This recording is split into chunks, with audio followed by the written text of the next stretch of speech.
Allah pencipta dan pemberi hidup. Apakah Ia berbicara? Apakah Ia mengindahkan kita? Dapatkah kita mengenal Dia? Jawabannya, iya. Ia berbicara, Ia peduli, dan Ia mengajar kita agar kita tahu bagaimana caranya mengenal Dia. 3.500 tahun yang lalu Allah menyuruh manusia menuliskan pesan-pesannya. Selama 1.500 tahun berikutnya, Allah tetap berbicara, dan 40 orang mencatat pesan Allah itu. Catatan yang mula-mula disebut Taurat dan Kitab Para Nabi, ditambah dengan pesan lain yang dituliskan atas perkamen. Catatan tadi dinamakan Firman Allah. Semua itu dijadikan satu, menjadi sebuah buku, dan kita kenal dengan nama Alkitab. Firman Allah berbicara tentang Allah dan betapa Ia mengasihi umat manusia.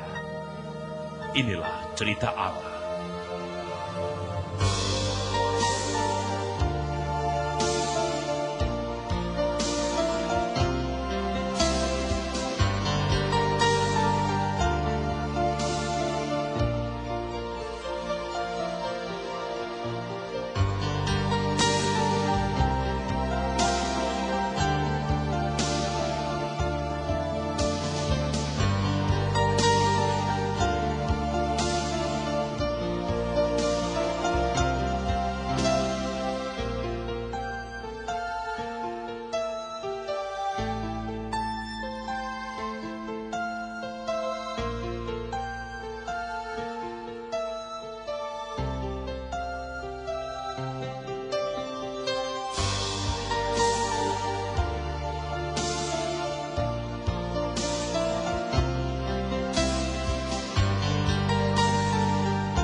Pada mulanya Allah menciptakan langit dan bumi.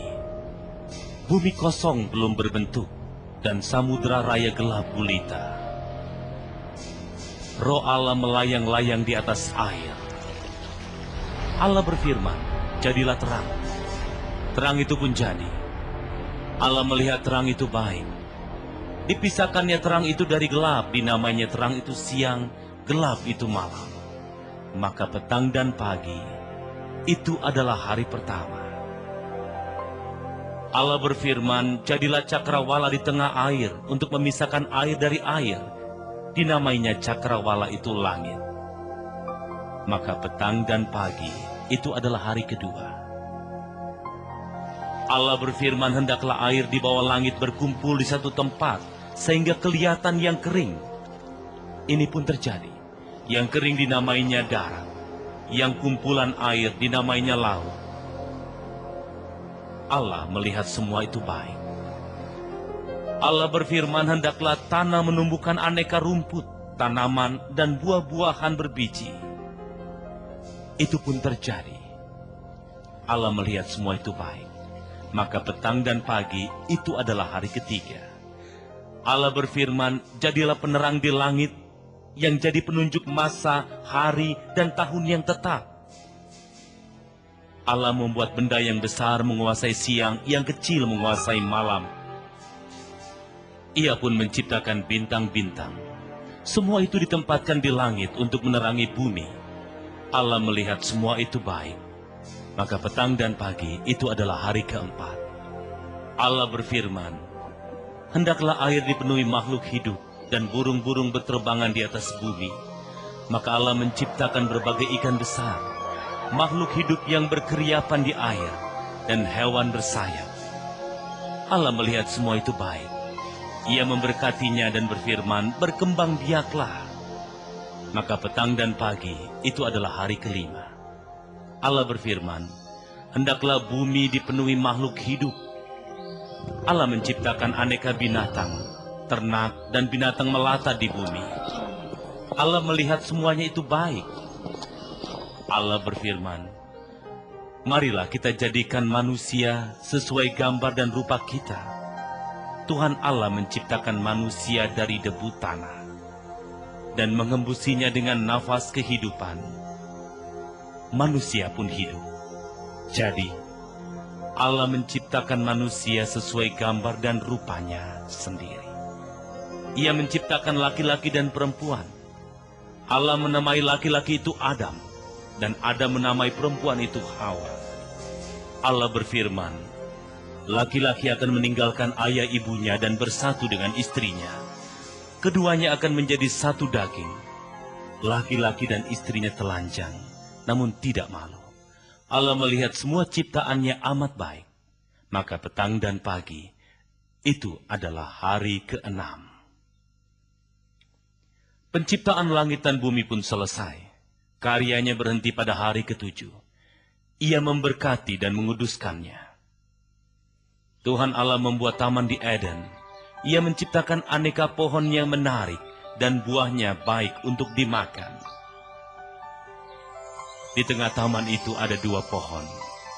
Pohon kehidupan dan pohon pengetahuan tentang yang baik dan yang jahat. Tuhan menempatkan manusia di taman itu untuk mengelolanya. Tuhan memberikan perintah ini. Semua pohon di taman ini buahnya boleh kau makan, kecuali buah pohon pengetahuan itu. Sebab pada hari engkau memakannya, engkau pasti mati. Karena kasihnya, semua kebutuhan Adam dan Hawa dipenuhi. Hidup pun boleh dinikmati seutuhnya. Mereka diberi kehendak bebas dan kesempatan untuk menerapkannya dengan bijak. Ia menginginkan mereka menghormatinya dengan mentaati satu perintah saja, yaitu tidak memakan buah pohon itu. Yang lain boleh mereka nikmati.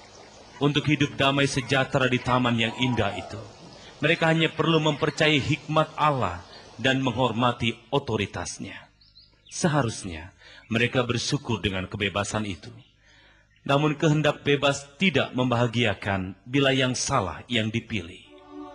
Jauh sebelum Allah menciptakan manusia, Ia juga memberi kehendak bebas kepada para malaikat. Allah ingin makhluk alam roh ini sama seperti manusia, menghormatinya. Kebanyakan malaikat lebih suka mengikut Allah. Hari ini pun mereka menyembah Tuhan, taat, dan menolong manusia dengan berbagai cara. Tapi selebihnya telah memilih yang salah. Sambil menolak kasih Allah, mereka mengikut Lucifer yang rupawan sebagai pemimpin. Keangkuhan Lucifer membuat posisinya di surga hilang. Ia jatuh dari surga karena memberontak. Lucifer berkata dalam hatinya, akan kutinggikan tahtaku mengatasi bintang-bintang Allah. Akan kusamai yang maha tinggi. Lucifer, yang juga disebut iblis atau setan, ingin disembah seperti Tuhan. Setan menipu manusia agar ia juga disembah. Ia bahkan menyamar sebagai malaikat terang. Namun tipu dayanya menimbulkan kesengsaraan, penderitaan, dan kehancuran. Allah mengutuk Lucifer, katanya, masuklah ke neraka. Di Taman Eden, setan menampakkan diri kepada Hawa dalam bentuk ular. Ular adalah binatang ciptaan Allah yang tercerdik. Ular itu berkata kepada Hawa, pasti Allah berfirman, semua pohon di sini tidak boleh kau makan buahnya, bukan? Saut perempuan itu, semua pohon di sini buahnya boleh kami makan, kecuali buah pohon yang di tengah taman. Allah berfirman, jangan kau makan ataupun kau sentuh buah itu, nanti engkau mati. Namun kata ular itu, sekali-kali engkau tidak akan mati. Allah tahu kalau kau makan, matamu akan terbuka, dan engkau akan menjadi seperti Allah, tahu tentang kebenaran. Alkitab berkata, setan pendusta. Jadi tentu saja ia mendustai perempuan itu mengenai Allah. Perempuan itu melihat buah pohon itu enak, menarik, dan dapat membuatnya bijak. Ia pun mengambil sebuah dan dimakannya. Diberikannya kepada suaminya yang langsung memakannya. Maka terbukalah mata mereka. Kini mereka tahu mereka telanjang. Mereka pun menganyam daun ara untuk menutupi tubuh mereka. Kemudian, saat mendengar langkah Tuhan yang tengah berjalan-jalan kala udara sejuk, mereka bersembunyi di pepohonan. Karena bersandar pada pengertian sendiri, bukannya pada hikmat Allah, mereka pun mati secara rohani dan kehilangan persekutuan dengan Tuhan. Tuhan Allah memanggil Adam, "Di manakah engkau?" Jawab Adam, "Saat aku tahu engkau di sini, aku takut karena aku telanjang, aku pun bersembunyi." Tuhan bertanya lagi, "Siapa yang berkata engkau telanjang? Apakah kau makan buah pohon yang kularang itu?" Jawab Adam, "Perempuan yang kau tempatkan di sisiku memberiku sebuah, maka ku makan." Tuhan berkata kepada perempuan itu, "Apa yang telah kau perbuat?" Jawab perempuan itu, "Ular itu memperdaya aku, maka ku makan." Tuhan berfirman kepada ular itu, "Karena perbuatanmu, terkutuklah engkau di antara semua ternak dan binatang hutan. Dengan perutmu engkau akan berjalan, dan debu tanah akan kau makan seumur hidupmu. Engkau akan kubuat bermusuhan dengan perempuan ini, dan keturunannya akan meremukan kepalamu." Kutuk atas setan ini adalah pernyataan pertama bahwa Allah akan mengutus seorang penebus yang lahir dari perempuan untuk mengalahkan setan. Kepada perempuan itu Allah berkata, "Engkau akan kubuat susah waktu mengandung, sakit waktu bersalin, dan suamimu akan berkuasa atasmu."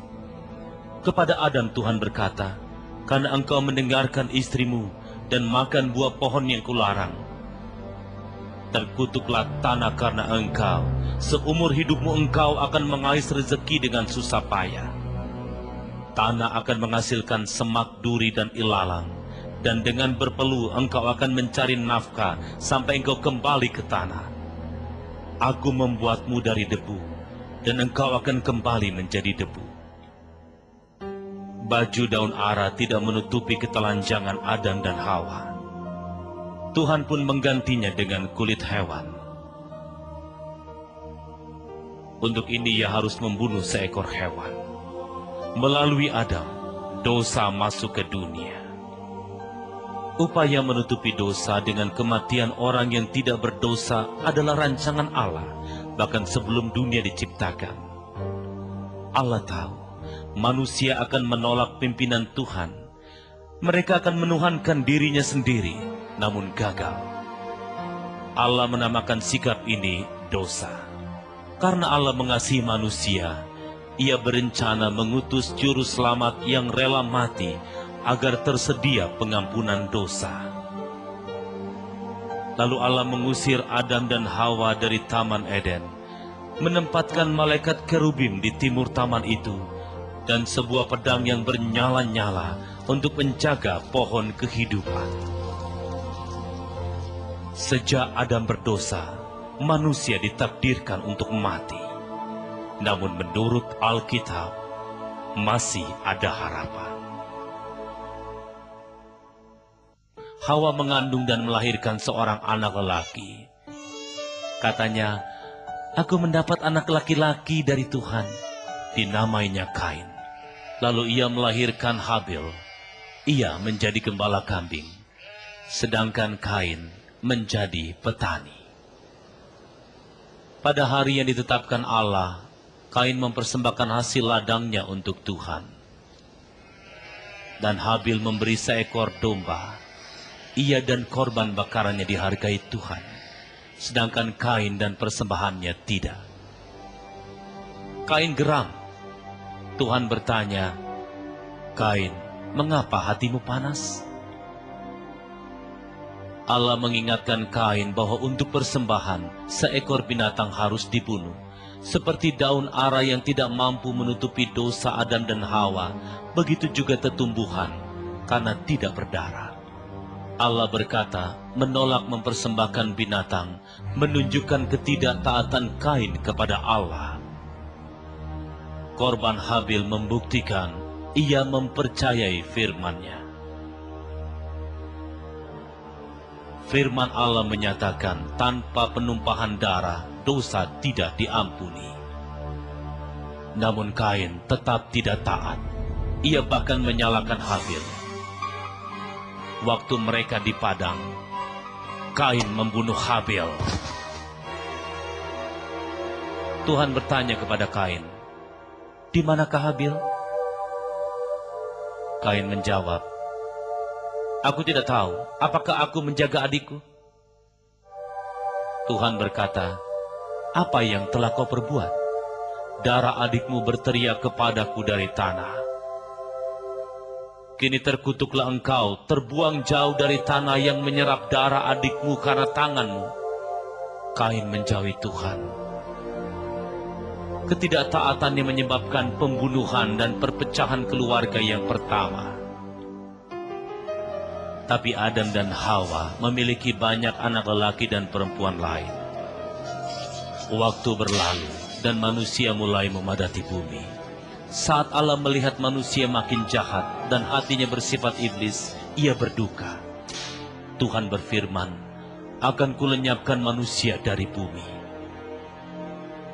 Tapi Nuh menyenangkan hati Tuhan. Nuh orang saleh, tidak bercela dan hidup erat dengan Allah. Tuhan berkata kepada Nuh, "Akhir hidup seluruh makhluk segera tiba. Kejahatan manusia mencemari bumi, akan kumusnahkan mereka bersama bumi. Buat sebuah bahtera kayu, berisi kamar-kamar, dan lumuri dengan ter luar dalam. Panjangnya 450 kaki, lebar 75 kaki, dan tinggi 45 kaki dengan satu pintu. Masuklah ke dalamnya, engkau, istrimu, anak-anakmu, dan istri mereka. Bawa setiap jenis hewan jantan dan betina agar terpelihara hidupnya. Juga 7 pasang hewan yang kukatakan halal." Nuh pun memperingatkan orang-orang yang jahat itu. "Siapa yang tidak menghormati Allah akan dimusnahkan." Tapi sayang, semuanya mencemooh Nuh. Namun keluarga Nuh mempercayai Allah. Pada saat mereka memasuki bahtera, dan Tuhan menutupnya. Allah menurunkan hujan selama 40 hari siang malam. Dari bawah tanah air meluap dan terus naik hingga bahtera itu mengapung. Air menutup permukaan bumi, termasuk bukit dan gunung. Semua makhluk di bumi binasa, burung, ternak, binatang melata dan berkaki, serta manusia semuanya dimusnahkan, tenggelam dalam air. Air menutupi bumi 150 hari lamanya. Namun Allah melindungi Nuh dan setiap makhluk lain di bahtera itu. Allah membuat angin menghembus bumi hingga air surut. Air terus menipis. Waktu bahtera itu kandas di pegunungan Ararat dan tanaman bertunas kembali, Allah berkata kepada Nuh, "Keluarlah engkau dan seisi bahteramu." Dan keluarlah mereka. Nuh membuat mezbah korban untuk Tuhan. Allah memberkati Nuh dan anak-anaknya. Katanya, "Beranak cuculah dan penuhilah bumi." Selain tetumbuhan, binatang pun kini jadi makananmu.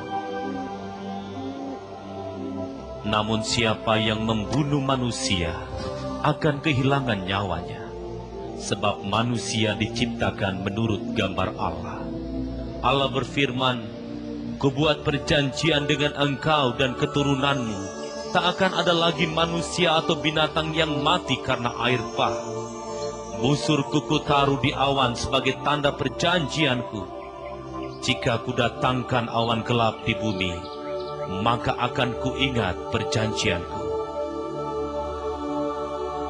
Ketika semua orang menggunakan bahasa yang sama, banyak generasi sesudah Nuh hijrah ke Timur Tengah. Mereka berkata satu sama lain, Marilah kita bangun sebuah kota dan sebuah menara, dan kita namai diri kita masing-masing agar tidak terserak ke seluruh bumi. Ini artinya menolak perintah Allah untuk menyebar dan memenuhi bumi. Menara itu juga dirancang untuk menyembah matahari, bulan, dan bintang. Manusia lebih suka menyembah ciptaan Allah, bukan Allah sendiri. Allah melihat kota dan menara buatan manusia itu, lalu berkata, mereka satu bangsa dan satu bahasa, maka rencana mereka pasti terlaksana. Marilah kita kacaukan bahasa mereka, agar mereka tidak lagi mengerti bahasa masing-masing. Tuhan pun membaurkan bahasa mereka, dan mereka berhenti membangun kota itu. Nama kota itu Babel, artinya kebingungan, sebab disinilah Tuhan memperbanyak bahasa di bumi, sehingga manusia terpencar kemana-mana.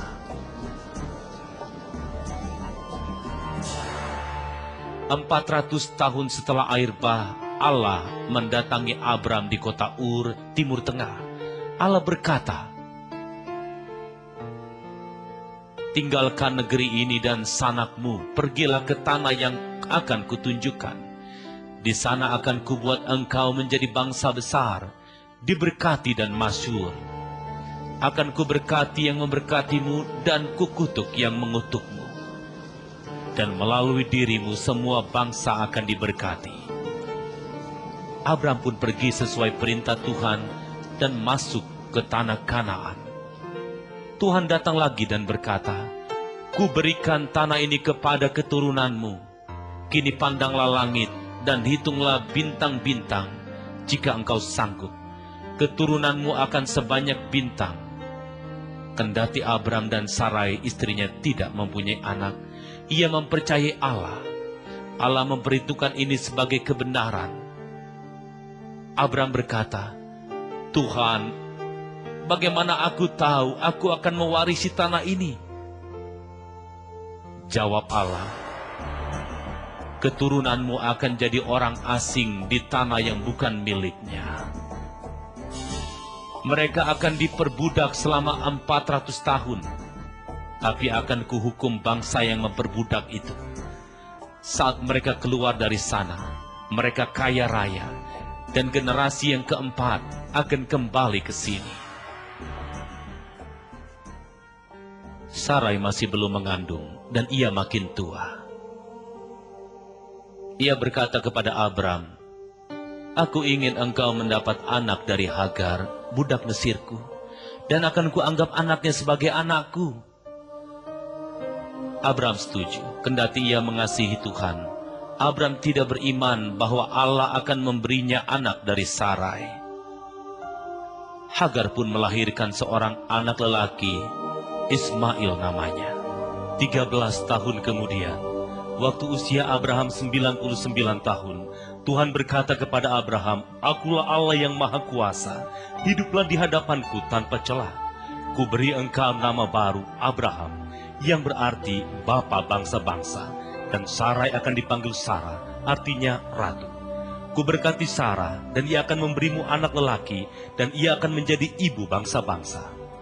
Abraham memohon kepada Tuhan, biarkan Ismail hidup di hadapanmu. Jawab Tuhan, tentang Ismail, kudengar doamu.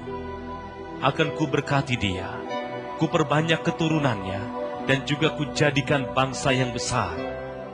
Tuhan menggenapi janji ini melalui negara-negara Arab.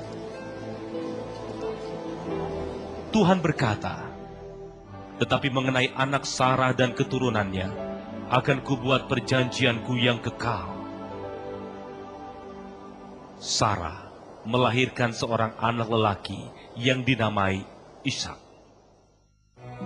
Ketika Ishak remaja, Tuhan minta Abraham membuktikan imannya. Tuhan berkata, Abraham, dan jawabnya, ya Tuhan.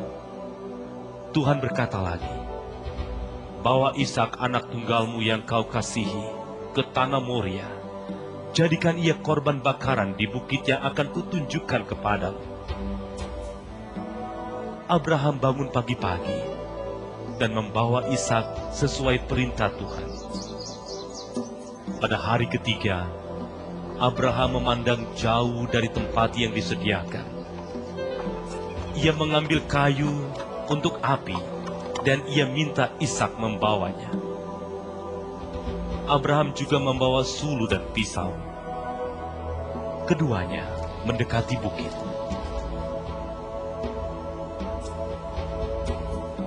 Ishak bertanya, "Ayah, di sini ada api dan kayu. Mana anak domba untuk korban?" Jawab Abraham, "Anakku, Allah sendiri yang akan menyediakannya." Keduanya melanjutkan perjalanan sampai tiba di tempat tujuan. Abraham membuat mezbah dan mengatur kayu di atasnya. Ia mengikat Ishak dan meletakkannya di atas kayu itu. Ia akan menghujam pisau ke tubuh Ishak ketika tiba-tiba suara malaikat Tuhan terdengar dari atas. "Abraham, Abraham." Ia pun menjawab, "Ya Tuhan." Tuhan berkata, "Jangan bunuh Ishak. Aku tahu engkau takut akan Allah, sebab tidak kau sayangkan Ishak." Abraham menengok ke atas dan melihat seekor domba jantan tersangkut tanduknya dalam semak. Abraham pun mengangkat domba itu dan menjadikannya korban bakaran ganti anaknya. Alkitab berkata Abraham tahu Allah akan menggenapi janjinya tentang Ishak, kendati Tuhan harus membangkitkan Ishak dari kubur. Karena iman Abraham, Tuhan berkata, "Aku akan memberkatimu, memperbanyak keturunanmu, seperti bintang di langit, dan melalui keturunanmu semua bangsa akan diberkati, sebab kamu taat kepadaku." Abraham bersuka cita karena ia mengerti bahwa juru selamat yang dijanjikan di taman berasal dari keturunannya. Ujian Allah ini juga menggambarkan suatu hari Allah Bapa akan memberikan anak tunggalnya yang dikasihi sebagai korban untuk seisi dunia. Ishak menikah dan mempunyai anak kembar, Esau dan Yakub. Allah memberi nama Israel kepada Yakub. Ia terpilih untuk meneruskan garis keturunan perjanjian. Yakub mempunyai 12 anak lelaki. Yusuf salah satunya dijual sebagai budak oleh para saudaranya. Karena kemurahan Allah, ia menjadi pemimpin bersama Fir'aun, Raja Mesir. Yusuf yang saleh mengampuni dan mengundang saudara-saudaranya ke Mesir agar terhindar dari kelaparan. 70 keturunan Abraham, Ishak dan Yakub yang disebut anak-anak Israel pindah ke Mesir, negeri yang akan memperbudak mereka sesuai firman Allah kepada Abraham.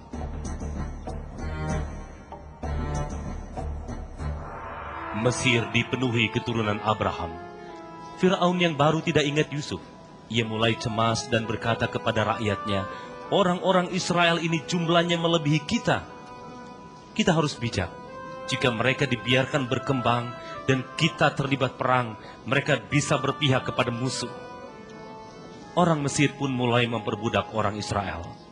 Kebengisan mereka membuat kehidupan orang Israel makin pahit. Tapi makin kejam perlakuan mereka, bangsa Israel makin berkembang.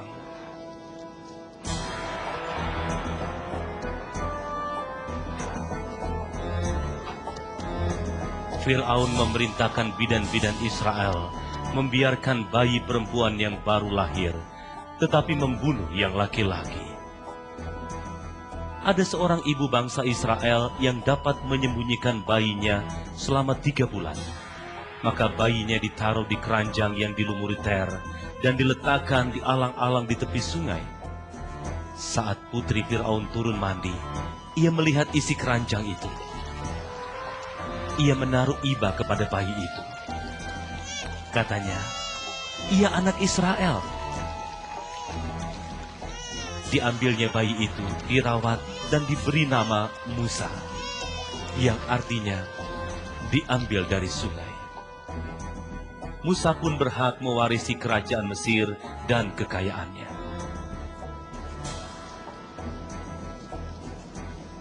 Menjelang dewasa, Musa menemui budak-budak Israel. Ia melihat seorang Mesir tengah memukuli seorang Israel. Saat tidak dilihatnya seorang pun di sana, dibunuhnya orang Mesir itu, dan jasadnya ditimbun pasir. Fir'aun mendengar ini, dan Musa dikejar-kejar untuk dibunuh. Musa melarikan diri ke tanah Midian. 40 tahun kemudian, Fir'aun itu meninggal. Bangsa Israel di Mesir sangat menderita. Jerit seruan mereka didengar Allah. Allah ingat perjanjiannya dengan Abraham, Ishak, dan Yakub. Musa menjadi gembala dan sedang mengembala di padang saat malaikat Tuhan datang dalam nyala api di semak. Herannya, semak itu menyala, tapi tidak terbakar. Musa pun berkata, "Aku harus ke sana untuk melihat mengapa semak itu tidak terbakar." Ketika ia mendekat, Allah memanggilnya dari balik semak, "Musa, Musa." Musa menjawab, "Ya Tuhan." Allah berkata, "Berdirilah di situ, lepaskan kasutmu, sebab kamu berdiri di tempat yang kudus. Aku Allah ayahmu, Allah Abraham, Allah Ishak, dan Allah Yakub." Musa menyembunyikan wajahnya, karena ia takut melihat Allah. Tuhan berkata, "Aku telah melihat penderitaan dan mendengar jeritan umatku di Mesir. Aku tahu mereka menderita. Akan kulepaskan mereka dari tangan orang Mesir dan membawanya ke tanah yang penuh susu dan madu." Musa, aku mengutusmu kepada Fir'aun, agar engkau boleh memimpin umatku, anak-anak Israel, keluar dari Mesir. Musa balik bertanya, "Siapakah aku, sehingga aku harus menghadap Fir'aun untuk mengeluarkan umatmu dari Mesir?" Bila aku berkata kepada mereka, "Allah nenek moyangmu mengutus aku kepadamu," dan mereka bertanya kembali, "Siapa namanya?" Apa yang harus kujawab? Lalu Allah berfirman, "Aku adalah Aku. Katakanlah demikian, Akulah Aku, telah mengutus Aku kepadamu." Musa berkata lagi, "Oh Tuhan, aku tidak pandai bicara. Aku berat mulut dan berat lidah." Jawab Tuhan, "Siapa yang menciptakan mulut manusia? Bukankah Aku, yakni Tuhan? Kini, pergilah. Harun saudaramu pandai berbicara. Berbicaralah melalui dia. Akan kusertai lidahmu, lidahnya, dan kuajarkan apa yang harus kau katakan dan kau kerjakan. Akan kau buat mukjizat di hadapan Firaun, tapi akan kukeraskan hatinya sehingga ia tidak mengizinkan orang Israel pergi. Harus kau katakan demikian. Tuhan berkata, Israel adalah anak sulungku. Biarkan bangsa itu pergi, agar bisa beribadah kepadaku. Jika tidak diizinkan, akan kubunuh anak sulungmu laki-laki." Musa dan Harun menghadap Fir'aun dan menyampaikan pesan itu. Tuhan Allah bangsa Israel berkata, "Biarkan umatku pergi." Namun Fir'aun bertanya, "Siapakah Tuhan yang menyuruh aku melepaskan orang-orang Israel? Aku tidak mengenalnya, juga tidak akan kubiarkan Israel pergi." Musa kembali bertanya kepada Tuhan, "Tuhan, mengapa engkau mengutus aku? Aku menghadap Fir'aun atas namamu, namun engkau tidak melepaskan umatmu." Jawab Allah, "Akulah Tuhan yang menampakkan diri kepada Abraham, Ishak, dan Yakub sebagai Allah yang Maha Kuasa."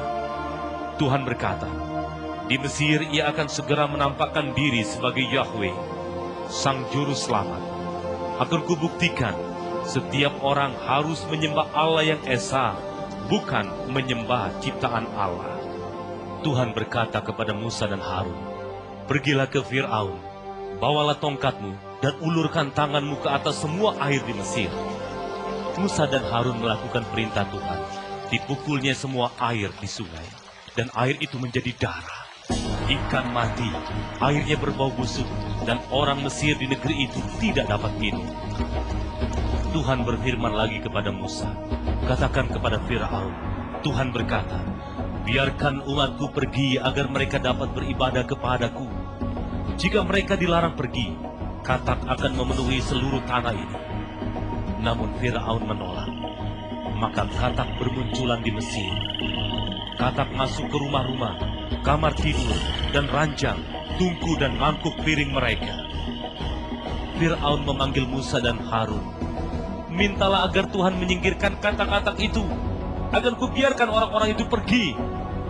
Tapi waktu Fir'aun melihat tulah itu surut, ia mengeraskan hatinya seperti kata Tuhan. Allah terus mengirimkan tulah. Setiap kali Fir'aun berseru agar tulah berhenti, tulah itu berhenti, namun ia selalu melanggar janjinya. Tanah di seantero Mesir diubah menjadi nyamuk yang menghinggapi manusia dan binatang.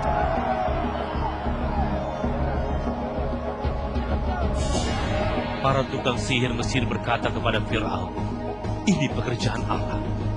Allah mengirim ribuan lalat ke atas Fir'aun dan orang-orangnya.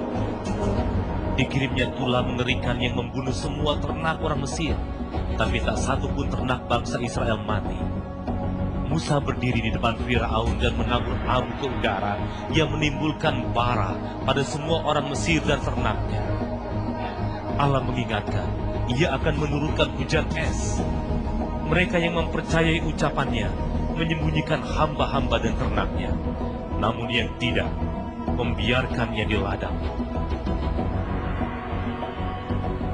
Guru, hujan es dan api menghancurkan ladang, pohon, hamba-hamba serta ternak yang di luar. Hanya di Goshen, di mana bangsa Israel tinggal, tidak ada hujan es. Tuhan membuat belalang menutupi seluruh Mesir, sehingga seluruh negeri gelap, dan hewan ini melahap tanaman yang tidak dihancurkan es. Tidak ada lagi yang terlihat hijau. Tuhan mendatangkan gelap yang pekat, sehingga selama 3 hari Mesir gelap gulita. Tidak ada yang berani keluar rumah, sebab mereka tidak bisa melihat orang lain. Tapi ada cahaya di rumah bangsa Israel. Firaun masih mengeraskan hatinya dan bahkan mengancam Musa. "Ingatlah, pada hari engkau melihat aku lagi, engkau akan mati." Musa menjawab, "Tepat ucapanmu, aku tidak akan melihatmu lagi." Tuhan berkata kepada Musa, "Akan kudatangkan satu lagi tulah ke atas Fir'aun dan Mesir, dan kemudian akan dibiarkannya umatku pergi keluar dari Mesir. Tulah ini membuat setiap anak sulung mati, dari anak Fir'aun sampai anak budak perempuan di kilangan. Akan ada jerit tangis di seluruh Mesir, seperti yang belum pernah terjadi dan tidak akan pernah terjadi." Musa, beritahukan kepada orang-orang Israel, katakan bahwa aku berkata, setiap keluarga harus menyediakan seekor anak domba. Usianya 1 tahun dan tidak bercacat.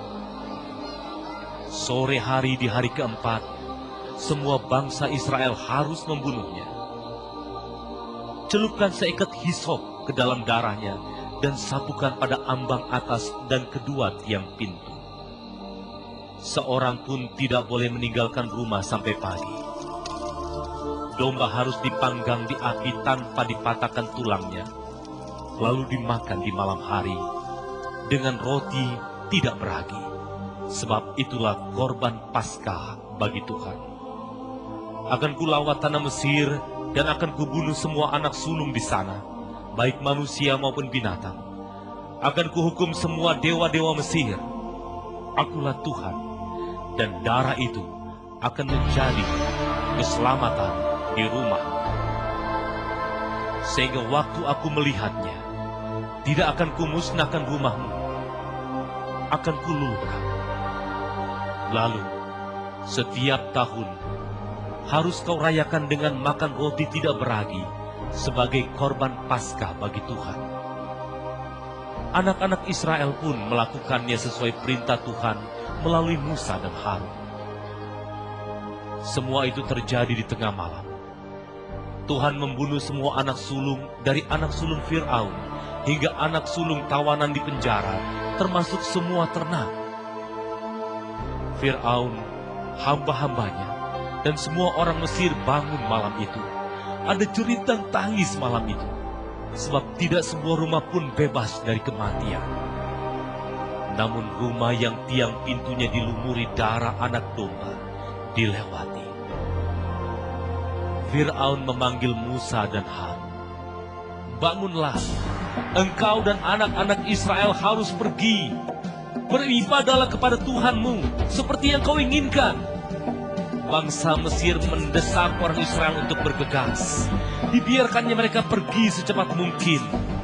Mereka berseru, jika kalian tidak pergi, kami semua akan mati. Bangsa Israel itu bahkan memberi emas permatanya kepada orang Israel yang tengah beranjak pergi. Bangsa yang jumlahnya sudah berjuta-juta itu berangkat membawa ternak, kambing, domba, dan sapi. Sesuai firman Allah kepada Abraham, keturunannya yang telah menjadi budak bebas dari perbudakan pada generasi yang keempat dan kaya raya. Bangsa yang besar yang disebut anak sulungnya ini meninggalkan Mesir dan berkemah di pinggiran belantara. Tuhan berfirman kepada Musa, Fir'aun tentu akan menduga anak-anak Israel terperangkap di gurun. Akan kukeraskan hati Fir'aun, dan ia akan mengejarmu. Namun aku akan ditinggikan, sehingga orang Mesir tahu akulah Tuhan. Sesuai firman Allah, Fir'aun dan hamba-hambanya berubah pikiran.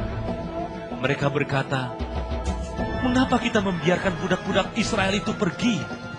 Dengan 600 keretanya dan semua kereta yang ada di Mesir, Fir'aun mengejar bangsa Israel itu. Di Laut Merah, mereka hampir terkejar. Melihat bangsa Mesir, orang Israel ketakutan dan berseru kepada Tuhan. Musa berkata kepada mereka, jangan takut. Berdiam dirilah dan nantikan perlindungan dari Tuhan hari ini. Karena bangsa Israel yang kau lihat hari ini, tidak akan kau lihat lagi. Tuhan akan berperang bagimu. Tuhan berkata kepada Musa, ulurkanlah tongkatmu ke atas laut, dan belahlah laut itu. Bangsa Israel akan menyeberanginya di atas tanah kering. Musa pun mengulurkan tongkatnya ke atas laut, dan Tuhan mendatangkan angin timur yang kencang. Air laut tergulung dan terbelah. Israel menyeberang di atas tanah yang kering, dan air di belakangnya membentuk tembok. Semua pasukan berkuda dan kereta Fir'aun mengejar bangsa Israel. Tetapi Tuhan membingungkan orang Mesir. Roda-roda kereta itu dibuatnya terlepas, sehingga kuda tidak dapat menariknya. Bangsa Mesir panik, katanya, jauhilah bangsa Israel, sebab Tuhan berpihak pada mereka. Lalu Tuhan berfirman kepada Musa, ulurkan tanganmu ke atas laut. Musa melakukannya. Laut pun kembali ke bentuk semula. Bangsa Mesir mencoba keluar dari air, tapi Tuhan memukul mereka. Air menelan pasukan Fir'aun, kereta dan kuda-kudanya. Semuanya binasa. Bangsa Israel yang melihat mukjizat Allah terjadi melawan bangsa Mesir kagum dan menghormati Allah. Mereka percaya kepada Tuhan dan hambanya Musa.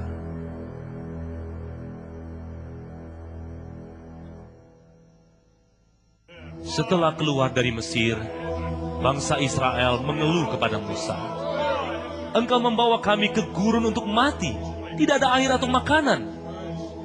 Tuhan menunjukkan kasih-Nya dengan memberi mereka air. Ia berfirman, lihat, kuhujani engkau dengan roti, dan harus kau kumpulkan setiap pagi. Tuhan menamakan roti itu mana. Bangsa ini berkemah di sekeliling sebuah gunung di gurun Sinai. Tiba-tiba, guntur dan kilat terdengar di balik segumpal awan, dan suara sangkakala terdengar amat keras, sehingga semua orang gemetar. Tuhan diselubungi api, turun dari gunung, dan gunung bergetar. Tuhan memanggil Musa ke atas dan berfirman, akulah Tuhan Allahmu yang membawamu keluar dari perbudakan di Mesir.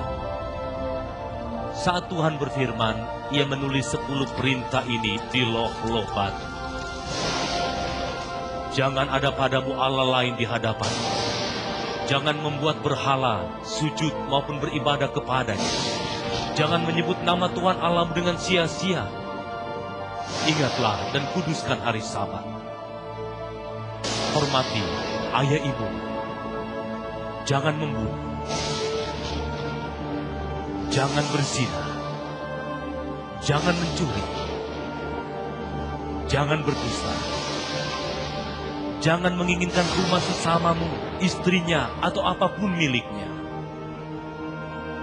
Tuhan memberi hukum ini sebagai tolok ukur yang sempurna untuk hidup kudus. Tapi ia juga mengajar Musa apa yang harus dilakukan jika mereka melanggarnya. Tuhan berkata, harus kau bangun sebuah altar dan sucikan itu demi aku. Persembahkan korban di atasnya. Aku akan memberkatimu. Darahnya menutupi dosamu, dan engkau akan kuampuni.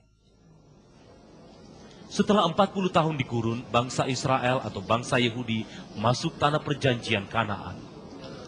Kendati penduduk Kanaan tahu mukjizat-mukjizat Allah bagi bangsa Yahudi, mereka menolak Yahweh sebagai Allah dan memerangi bangsa Israel. Namun Allah melindungi orang Yahudi saat kembali ke tanah yang dijanjikan kepada Abraham, Ishak dan Yakub. Tuhan menunjuk imam-imam untuk menyiapkan korban persembahan dan memimpin pujian.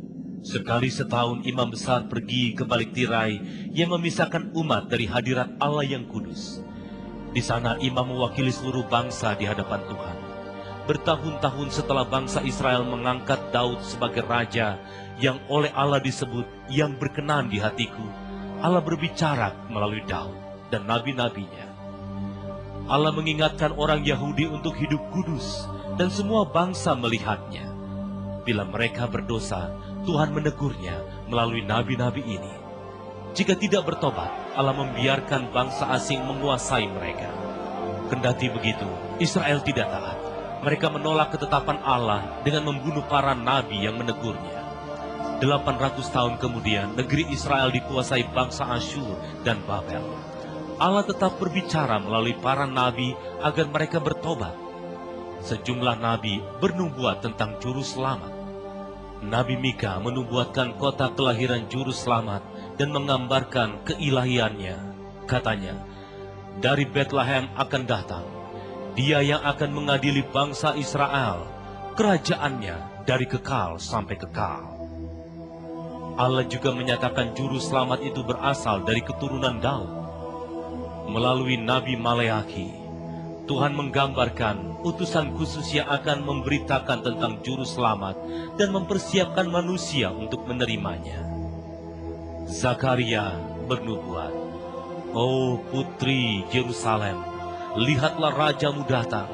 Ia adil, penolong, rendah hati, dan naik keledai beban muda." Raja Daud menggambarkan juru selamat itu tahu bahwa seorang sahabatnya yang makan roti bersamanya akan mengkhianatinya. Zakaria juga mencatat, juru selamat dikhianati demi 30 keping perak. Melalui Nabi Yesaya, Allah berfirman, juru selamat itu akan disiksa, dicambuk, dan diludahi wajahnya. Daud menggambarkan proses penganiayaannya, yaitu tangannya dan kakinya dipaku, namun tulangnya tidak dipatahkan. Dan ia akan berkata, "Allahku, Allahku, mengapa kau tinggalkan aku?" Dan orang-orang akan mengejek dengan berkata, menurutnya Tuhan akan menyelamatkannya. Daud juga menulis, persendiannya akan lepas, dan saat ia haus, mereka memberinya asam cuka. Dan para penganiaya akan membagi-bagikan pakaian dan mengundi jubahnya di antara mereka. Yesaya berkata, mereka yang melihat wajahnya yang rusak karena disiksa akan menutup muka. Nubuatan di Alkitab menggambarkan suatu hari keturunan Daud, yaitu penduduk Yerusalem, akan menatap dia yang mereka aniaya. Semua ini ditulis di Alkitab ratusan tahun sebelum juru selamat datang. Setelah 70 tahun dibuang, Tuhan mengizinkan umatnya kembali ke Israel. Hanya sedikit yang mau pulang. Seperti orang Yahudi dimanapun mereka dijajah bangsa lain. 500 tahun kemudian waktu Roma memerintah Israel, Yusuf dan Maria keturunan Daud bermaksud menikah. Tapi sebelum itu terjadi, Maria mengandung melalui kuasa Roh Allah. Malaikat Tuhan berbicara kepada Yusuf dalam mimpi. Yusuf, jangan cemas mengambil Maria sebagai istrimu, sebab kandungannya berasal dari Roh Kudus. Ia anak Allah. Namakan dia Yesus, artinya juru selamat, sebab ia akan menebus dosa umatnya. Ini menggenapi nubuatan Yesaya, bahwa Allah sendiri akan memberi tanda bahwa seorang gadis akan melahirkan anak laki-laki dan namanya Immanuel, yang berarti Allah beserta kita. Yusuf dan Maria pergi ke Bethlehem untuk sensus dan membayar pajak. Di sana Maria melahirkan seorang anak laki-laki yang dinamai Yesus. Jadi, sesuai nubuatan, Yesus lahir di Bethlehem sebagai keturunan Raja Daud. Malam itu, sejumlah gembala tengah menjaga domba. Malaikat Tuhan datang dalam kemuliaan. Mereka sangat takut. Malaikat itu berkata, "Jangan takut, ada kabar baik untuk semua orang. Juru selamat telah lahir bagimu. Ia adalah Yesus Kristus."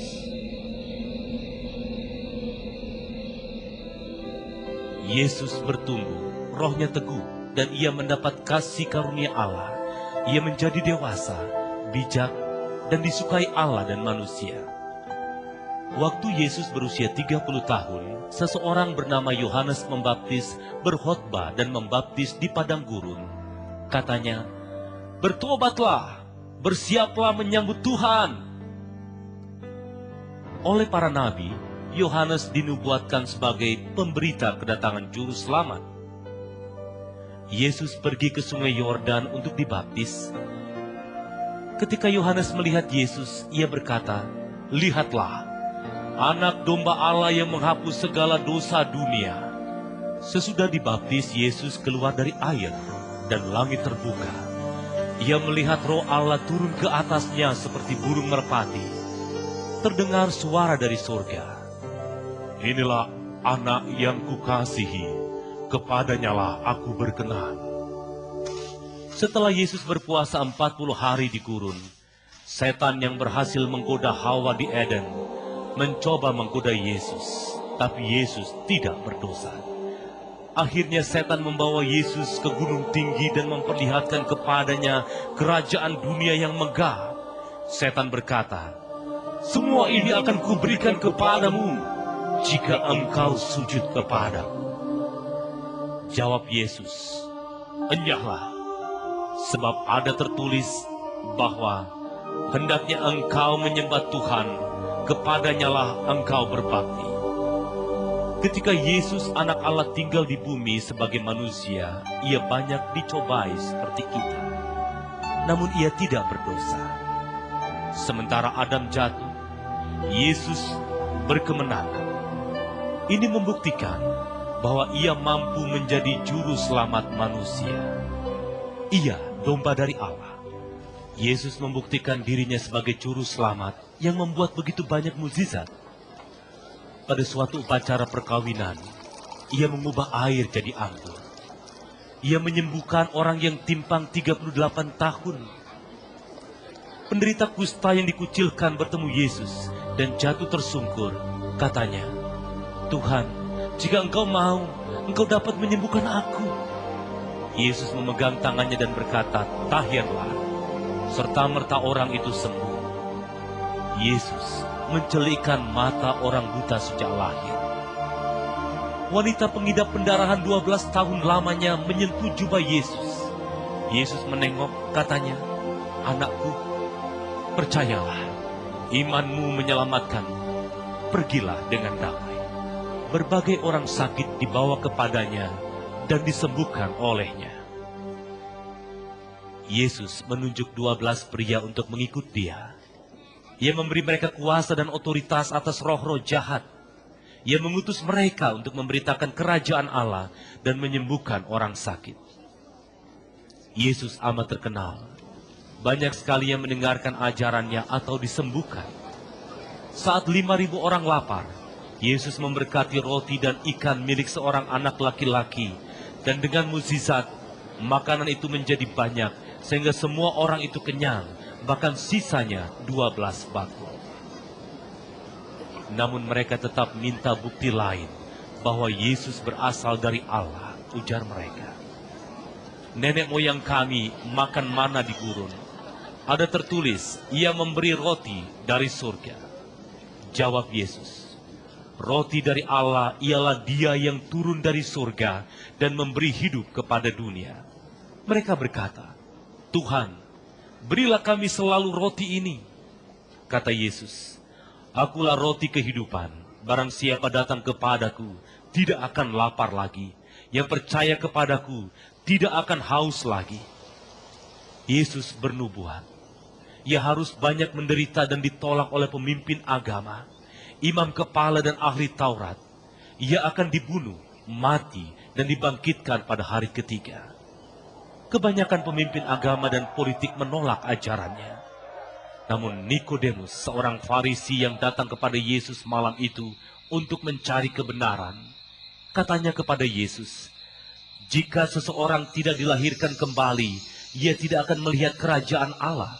Nikodemus bertanya, mungkinkah orang dilahirkan kembali jika ia sudah tua? Bisakah ia masuk ke dalam rahim ibunya? Jawab Yesus, apa yang lahir dari daging adalah daging, dan apa yang lahir dari roh adalah roh. Jangan heran jika aku berkata, kamu harus dilahirkan kembali. Nikodemus berkata, bagaimana caranya? Yesus menegurnya, sebab ia mengajar agama kepada orang-orang lain, namun ia sendiri tidak tahu kebenaran rohani. Yesus pun menerangkan arti kelahiran baru. Karena begitu besar kasih Allah kepada dunia ini, ia mengaruniakan anaknya yang tunggal, agar setiap orang yang percaya kepadanya tidak binasa, namun beroleh hidup kekal. Allah tidak mengutus anaknya untuk menghukum dunia, tetapi agar dunia diselamatkan. Penghukuman itu sendiri adalah bahwa terang datang ke dunia, dan manusia lebih suka kegelapan daripada terang, karena perbuatan mereka jahat. Barang siapa percaya kepada anak mendapat hidup kekal, dan barang siapa tidak percaya tidak akan melihat kehidupan, dan murka Allah ada padanya. Akhirnya Nikodemus mengerti dan percaya. Kepada seorang perempuan asing Yesus berkata, barang siapa minum air yang kuberikan, tidak akan haus lagi. Air itu akan jadi mata air di dalam dirinya, yang senantiasa memancar selama hidupnya. Perempuan itu berkata, aku tahu Mesias atau Kristus akan datang. Bila ia datang, akan diberikannya segala sesuatu kepada kami. Yesus berkata, akulah Dia yang sedang berbicara dengan kamu. Yesus mengajar banyak orang, katanya, jika ingin jadi muridku, ia harus menyangkal dirinya dan mengikut aku. Sebab apa gunanya mendapat kekayaan seluruh dunia, tapi kehilangan jiwanya? Waspadalah, jangan tamak, sebab kendati kaya raya, hidup orang tak tergantung pada hartanya. Ingat, di mana hartamu berada, di situ juga hatimu. Para imam kepala dan orang Farisi berdiskusi, apa yang akan kita lakukan? Orang ini membuat banyak mukjizat. Jika kita membiarkannya, setiap orang akan percaya kepadanya, dan pemerintah Romawi akan mencabut hak kita mengawasi rakyat. Yesus tetap mengajar dengan penuh kuasa. Ia masuk ke bait Allah dan mengusir para pedagang yang sedang berdagang di dalam. Ia berkata, ada tertulis, rumahku rumah doa, tetapi kau jadikan sarang penyamun. Ia mengajarkan demikian. Inilah kehendak Dia yang mengutus aku, bahwa setiap orang yang percaya kepada anak akan mendapat hidup kekal, dan aku akan membangkitkan mereka dari kubur.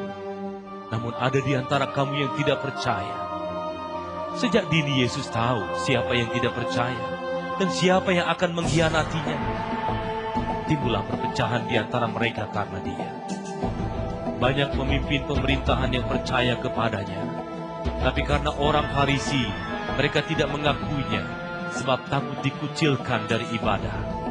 Mereka lebih suka dipuji manusia daripada dipuji Allah. Kebanyakan pemimpin agama berupaya membunuh Yesus, namun gagal, sebab semua orang ingin mendengar khotbahnya.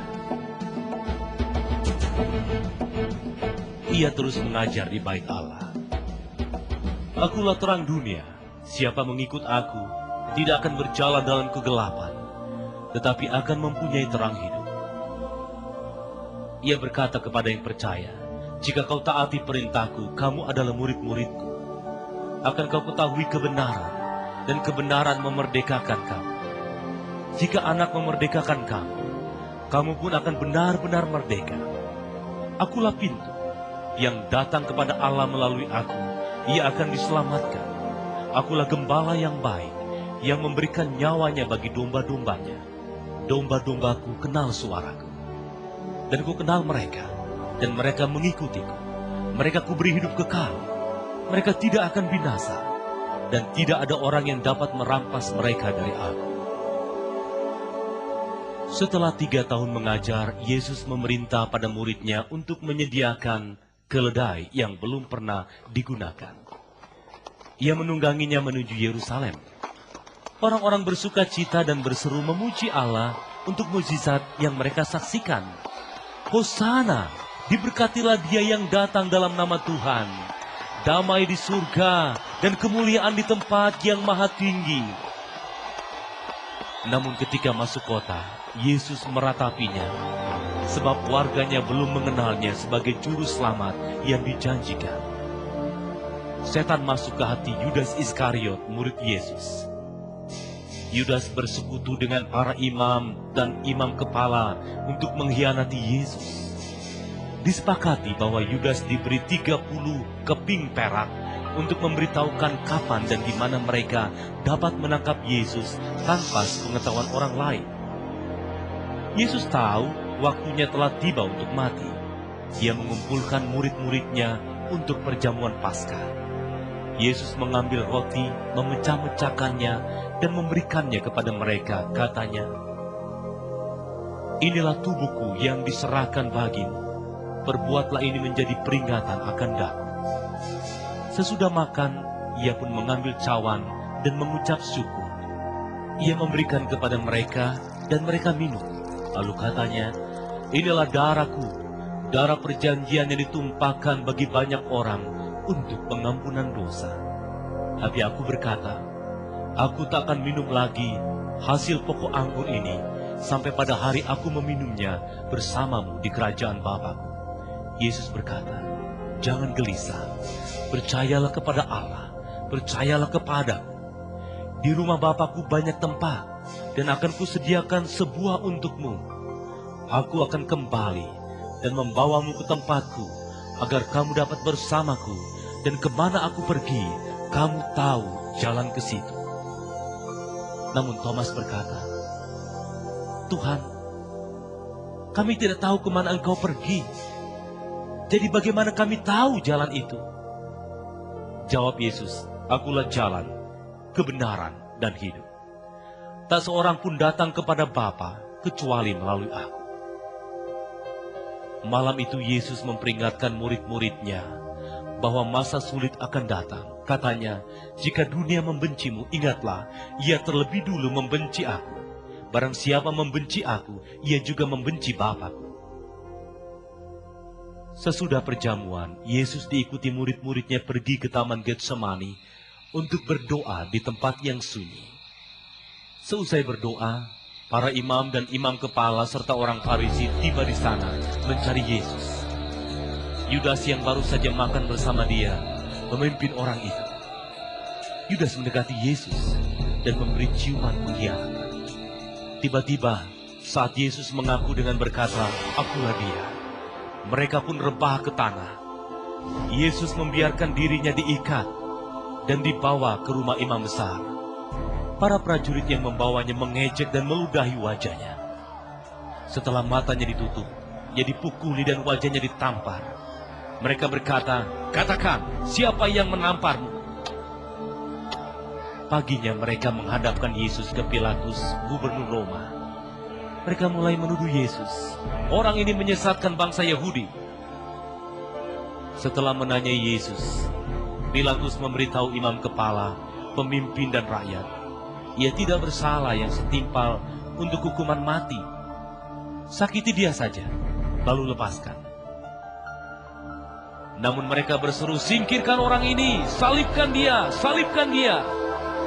Karena ingin menyenangkan rakyat, Pilatus membiarkan Yesus dicambuki dengan kejam dan menyerahkannya untuk disalib. Prajurit Romawi menganyam mahkota berduri yang ditaruhkan di kepala Yesus dan mengenakan jubah ungu padanya. Mereka berkata, salam Raja orang Yahudi. Mereka pun memukulinya. Mereka menyuruh Yesus memanggul salib kayu menuju Kalvari, yang juga disebut Golgota atau Bukit Tengkorak.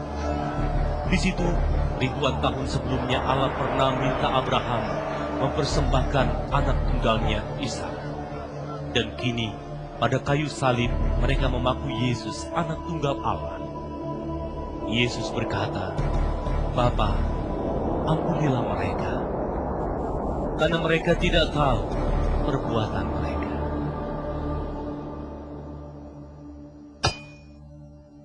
Yesus tergantung di antara dua orang penjahat. Mereka mengambil jubahnya dan membuang undi siapa yang berhak memilikinya. Ini menggenapi nubuatan Daud. Selama 3 jam orang menatap dan menghinanya. Ia menyelamatkan orang lain. Biarlah ia menyelamatkan dirinya sendiri bila ia Kristus pilihan Allah. Langit menjadi gelap selama 3 jam. Ini sesuai nubuatan para nabi. Tuhan menimpakan dosa kita padanya. Yesus berseru dengan nyaring, Allahku, Allahku, mengapa kau tinggalkan aku? Yesus yang tahu bahwa semuanya sudah ia selesaikan berkata, aku haus. Ini juga penggenapan firman. Para prajurit mengolok Yesus saat mereka memberinya cuka anggur. Mereka berkata, jika engkau Raja orang Yahudi, selamatkan dirimu. Yesus meneguk cuka itu dan berseru, sudah selesai. Bapa, ke dalam tangan-Mu kuserahkan nyawaku. Ia pun menundukkan kepalanya dan menyerahkan rohnya. Saat ia mengembuskan nafas yang terakhir, langit gelap, bumi bergetar, dan tirai bait Allah terkoyak menjadi 2. Melihat ini, kepala prajurit Romawi berkata, sungguh, ia anak Allah. Para prajurit pun mematahkan kaki 2 orang penjahat di samping Yesus. Namun melihat Yesus sudah mati, mereka tidak mematahkan kakinya. Hanya lambungnya yang ditusuk dengan tombak. Darah dan air mengucur. Semua itu terjadi agar firman Allah digenapi. Tidak ada tulangnya yang akan dipatahkan. Dan mereka akan menatap Dia yang mereka tusuk. Yusuf dan Nikodemus, orang percaya, mengambil tubuh Yesus, membalutnya dengan kain linen yang dicelup ke dalam rempah-rempah dan meletakkannya di kubur. Memenuhi permintaan para pemimpin Yahudi, kubur ditutup dan dijaga prajurit Romawi.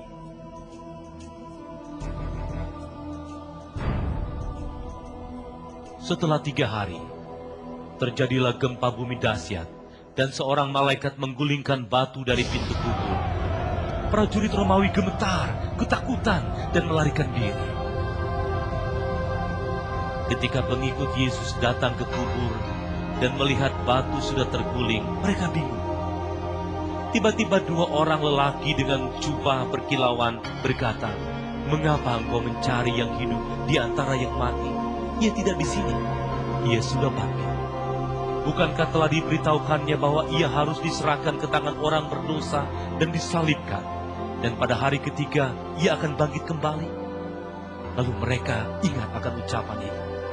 Sore harinya Yesus mendekati murid-muridnya dan berkata, damai sejahtera bagimu. Namun mereka ketakutan sebab dianggapnya ia setan. Ia berkata, "Lihat, tangan dan kakiku, ini aku, sentuhlah. Hantu tidak mempunyai daging maupun tulang, padahal aku punya." Semuanya sudah terjadi seperti yang telah kukatakan. Sebab semua yang ditulis dalam kitab Musa, kitab para nabi dan Mazmur telah digenapi. Tuhan membuat mereka mengerti, katanya. Ada tertulis bahwa Kristus harus menderita dan bangkit dari orang mati di hari ketiga. Pertobatan dan pengampunan dosa harus diberitakan dalam namanya ke semua bangsa. Dan kamu sudah melihat ini semua. Yesus terus menampakkan diri untuk membuktikan ia hidup dan telah bangkit. Ia memberi mereka amanat, pergilah ke seluruh dunia dan beritakan Injil. Setelah 40 hari, Yesus berkata kepada murid-muridnya, "Kuasa akan kau terima setelah Roh Kudus turun ke atasmu, dan kamu akan bersaksi tentang Aku di Yerusalem, Yudea, dan Samaria, sampai ke ujung bumi." Di depan mata mereka, Yesus diangkat ke surga dalam awan-awan. 2 orang berjubah putih bertanya, "Mengapa kamu memandang ke atas?" Yesus yang sama akan datang kembali dengan cara yang sama saat ia pergi. Para pengikut Yesus memberitakan Yesus sudah bangkit dari kubur, dan mereka membaptis orang-orang yang percaya. Melalui firman, mereka menunjukkan bahwa karena Adam dosa masuk, tetapi diampuni melalui kematian dan kebangkitan Yesus. Mereka berkata, suatu hari, semua orang percaya yang mati dalam Tuhan akan dibangkitkan, dan bersama dengan mereka yang masih hidup, akan diangkat ke awan-awan untuk bertemu Tuhan Yesus di sana. Firman Allah juga berkata, surga akan terbuka. Yesus akan kembali ke bumi sebagai Raja yang memerintah dan Hakim yang adil. Di jubahnya tertulis, Raja segala Raja dan Tuhan segala Tuhan. Tentaranya dari surga akan mengikutinya di atas kuda putih.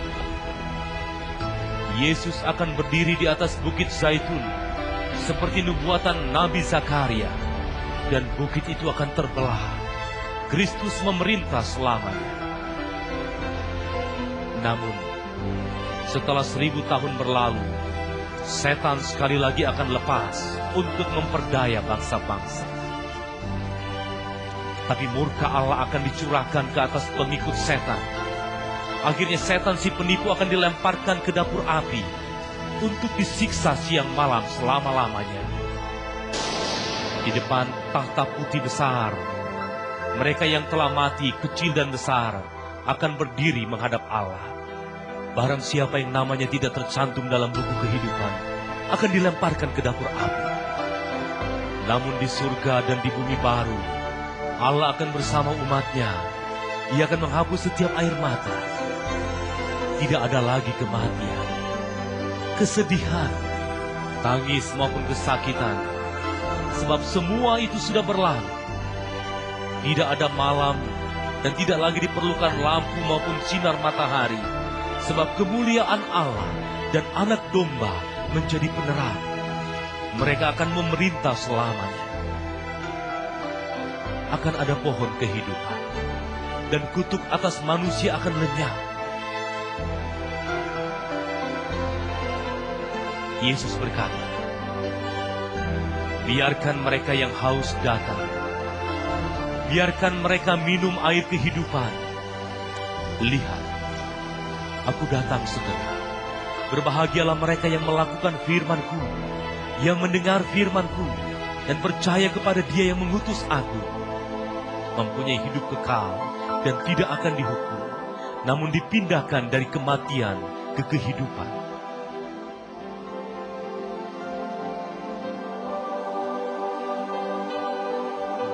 Inilah cerita Allah bagi Anda. Baru saja Anda saksikan bahwa Allah pencipta dan pemberi kehidupan berbicara, dan bahwa Ia memang peduli. Anda dapat mengenalnya dan mengetahui rencananya yang indah dalam hidup Anda. Namun Allah itu kudus dan harus dihampiri sesuai dengan persyaratannya. Allah ingin Anda menyembahnya sebagai satu-satunya Allah dalam hidup Anda. Tapi sama seperti Adam dan Hawa yang gagal beribadah kepada Allah, demikian juga kita semua telah berdosa karena telah hidup tanpa Allah. Alkitab berkata bahwa kendati hanya satu dari semua hukum Allah yang gagal Anda lakukan, tetap saja Anda disebut sebagai pendosa di hadapannya. Jadi, sekalipun Anda amat saleh atau sangat banyak berbuat baik, Anda tidak pernah mencapai tolok ukur kekudusan Allah. Anda orang berdosa dan menjadi musuh Allah. Namun Anda juga tahu bahwa Allah mengerti ketidakberdayaan Anda.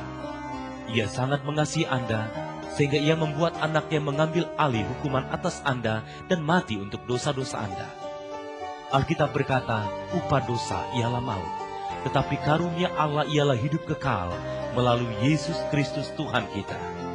Keselamatan ialah karunia, tidak bisa diupayakan, sehingga tidak ada seorang pun yang boleh menyombongkan diri kalau sudah menerimanya. Seperti yang dikatakan Yesus kepada Nikodemus, bahwa ia harus dilahirkan kembali untuk memperoleh hidup kekal. Anda pun harus dilahirkan secara roh untuk menjadi bagian dalam keluarga kerajaan Allah.